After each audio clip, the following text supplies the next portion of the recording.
One of the most frequently asked questions that I get, both from the beautiful members that join the How to Do Marketing Facebook group, as well as from other businesses before we start working with them, and that is, where do I start? So if I've made the decision to actually get down and dirty with marketing for my business, where do I actually begin? And that is such a great question. So I have put together a 5-step little starting block for you, for those people who want to understand where to actually begin with their marketing, because I think that's a really, really good point.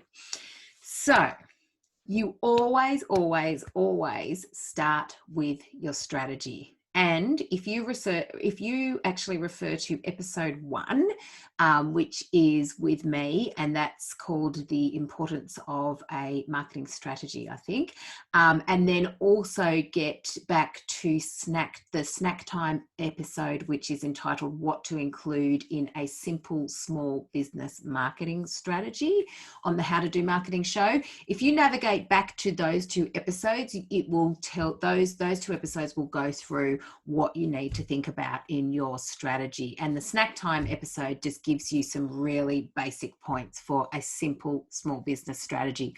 Doesn't have to be convoluted. The business strategy, the marketing strategy really has to be based around your business priorities. So you first of all really need to understand what it is you're trying to do with your business over the next 12 months, and preferably then over the next kind of 5 and 10 years. But I know that that's not always possible, particularly when you're first starting out. But yes, start with your strategy, number 1.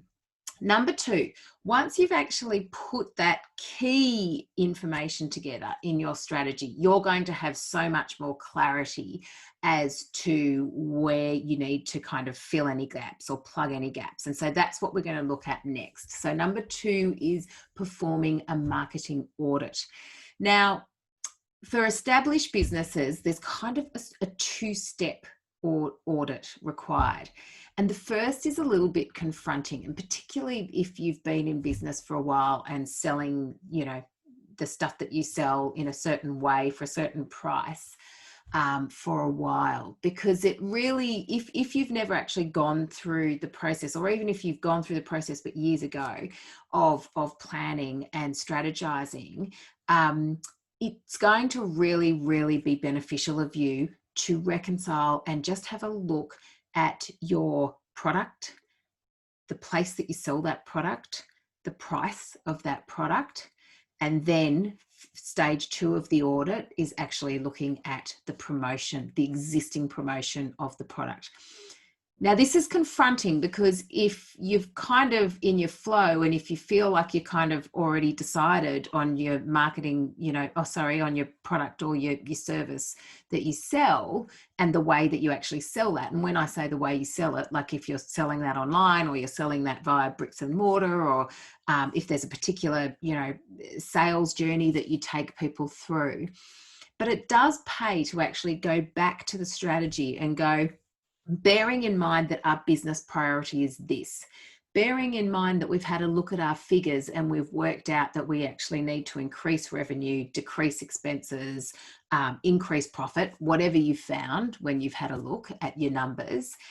Bearing in mind the target audience that we have decided that our product is perfect for, does the product, the place that you're selling it, the distribution, the price and the promotion sit well with that? Does that complement that? Does that align? Because sometimes what we will see is an opportunity to introduce new products or services, or to maybe deliver our products or services in a different way. So that's audit phase number 1. Phase number 2 of that audit is, okay, so you've gone, yep, great, product, price, place, promotion, it's all complementary to the strategy. This is fantastic, it's aligned.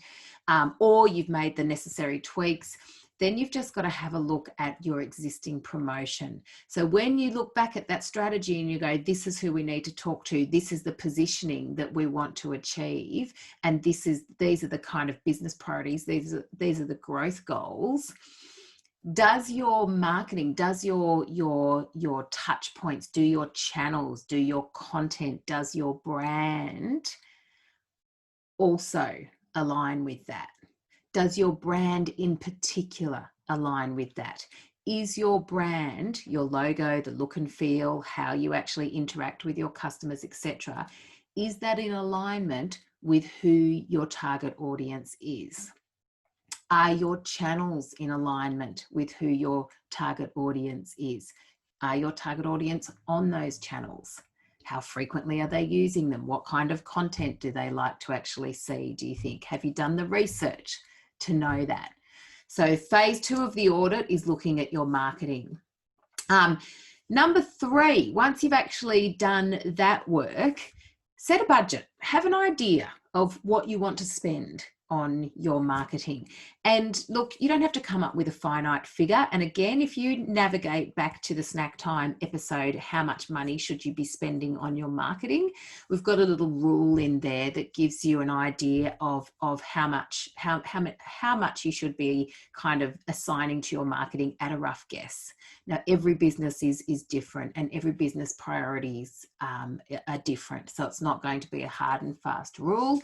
But have a look at your budget and have a look at your figures and see what's achievable. Number 4, make sure the foundations of your marketing are good to go. So this will actually come out of your marketing audit. So I kind of look at your key foundations as being your brand, your logo, your colors, your touch points, your tone, your voice, how you're actually going to provide an experience for your customers. Make sure that that's all tickety-boo. And your website is a really good example of where a lot of people are going to have experience with your business and see your logo and see the people and get that first impression.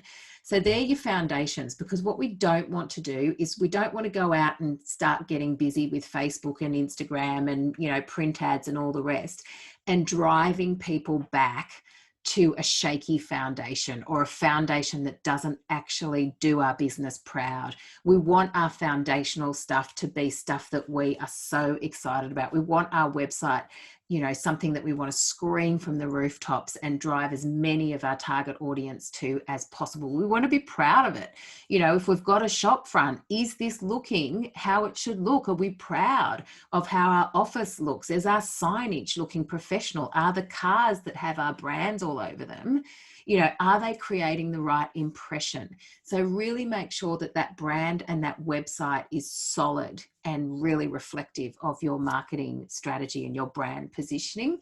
Because as soon as we actually go out to market with marketing campaigns and getting busy, as I said, on all the channels, we're going to be driving people back to those foundations. So we need to make sure that they're tickety-boo. And then once you have addressed the top 4 points, then you actually can start planning out your tactical marketing activity. And this is when we start looking at the marketing ecosystem.